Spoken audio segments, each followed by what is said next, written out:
We assembled for a group shot, for group photo, from the members of the media. So if this somewhere in front.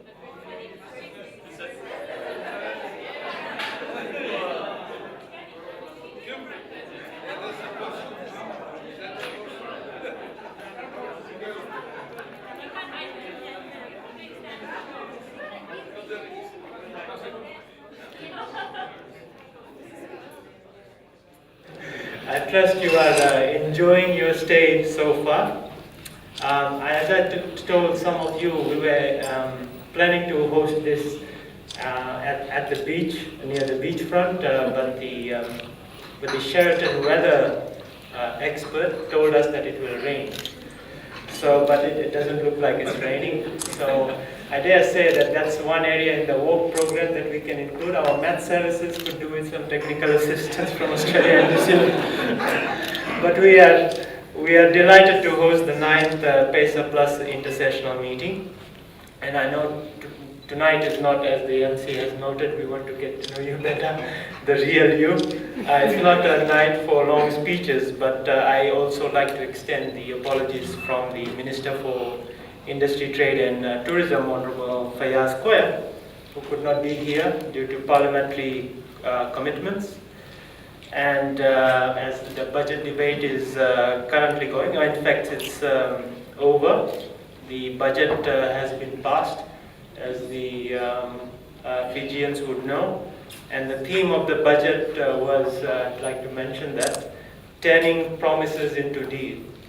And I thought this theme was very appropriate for the stage of negotiations we are at after 9 rounds of negotiations, and of which we have participated in 2. But it is indeed time to turn promises into deeds, and words into actions, and commitments into legally binding contracts, as was being done. If we are to conclude a mutually beneficial, development-friendly PESA Plus by the end of 2015, and it's our favorite hope that we'll do, this week's negotiations, we can call it a success.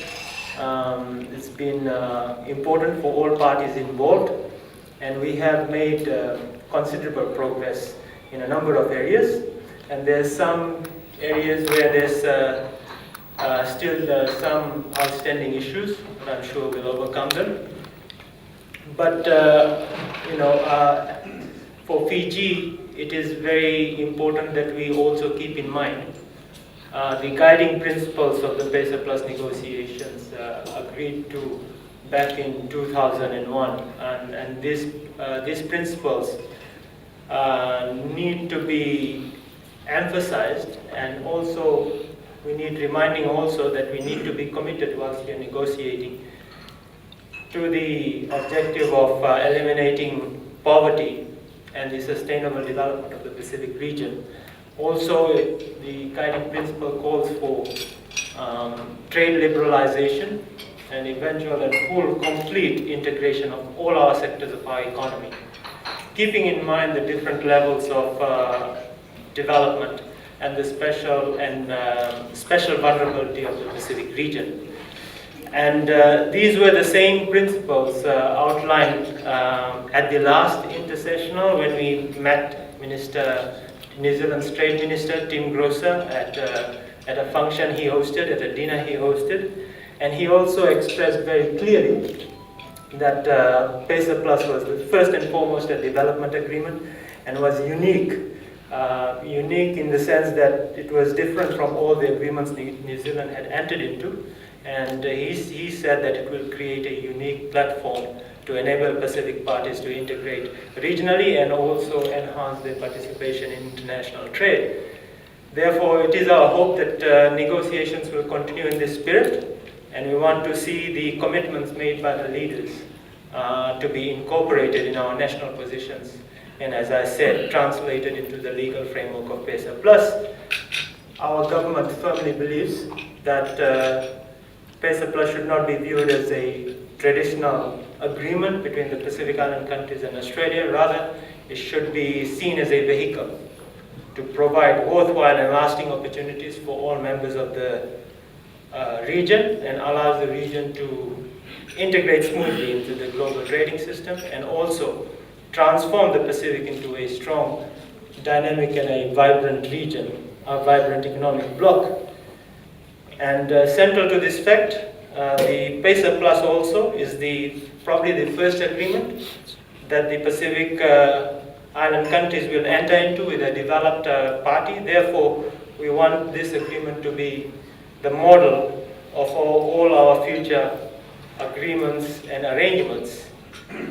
As I said, there are challenges ahead, but they can be tackled if we continue the negotiations in the spirit of arriving at a mutually beneficial, development-friendly agreement that will set not only for the Pacific trade with Australia and New Zealand, but trade within the Pacific Island countries.